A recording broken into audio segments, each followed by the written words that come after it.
Dr. Lim, could you tell us some advice about the nutrition for cancer patients? Okay, so this is a very broad topic, but in general, we see a lot of lung cancer patients or a lot of cancer patients. This question always comes up: is there anything that I should be eating? Is there anything that I should avoid? The very short answer is the cancer patient should and can eat what a normal, healthy, non-cancer patient should be eating. Okay, so I think everything is in moderation. But in a lot of cancer patients, especially when they are on treatment, the appetite may not be very good. So my usual advice to them is, number one, to eat enough first. You must eat enough. Okay, sometimes because the appetite is not very good, the only thing that they want to eat may not be very healthy, oily, fried or whatever, but because they are unable to eat other things, so I said, just eat whatever you can, eat enough. Once you can eat enough, then you start saying which is healthy, what is not healthy. In general, we advise eating more vegetables, more fruits, and maybe less fatty stuff, less deep fried stuff, and less red meat. There's always a belief or disbelief or misbelief that eating red meat will increase the risk of cancer recurrence or it will increase the risk of developing cancers. There are some studies, observational studies, like one population who eat this amount of red meat compared to another population that eat less amount of red meat. And the population that consume more red meat as a population may have higher prevalence, incidence of cancers like colon cancers. For every study, you probably can find another study which says there's no difference. But so in general, we say that eating red meat in moderate, reasonable amount will not increase the risk of cancers. For cancer patients, you can eat meat, but there's no need to eat every day in moderation.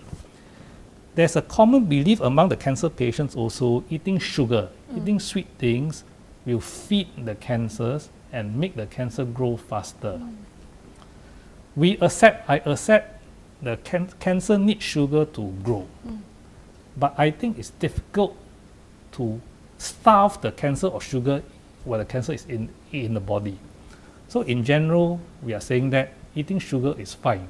Eating sweet things is fine. Again, in moderation, in what a healthy, normal person should be taking in amount. In cancer patients on chemotherapy, sometimes we advise patients not to avoid raw food.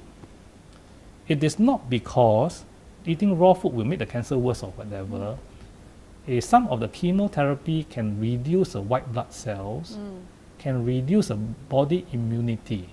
So in the sense that we want patients to eat well-cooked food, well-prepared food, and the main reason is prepare the risk of infection, getting infection from the food, rather than worry about raw food making the cancer worse.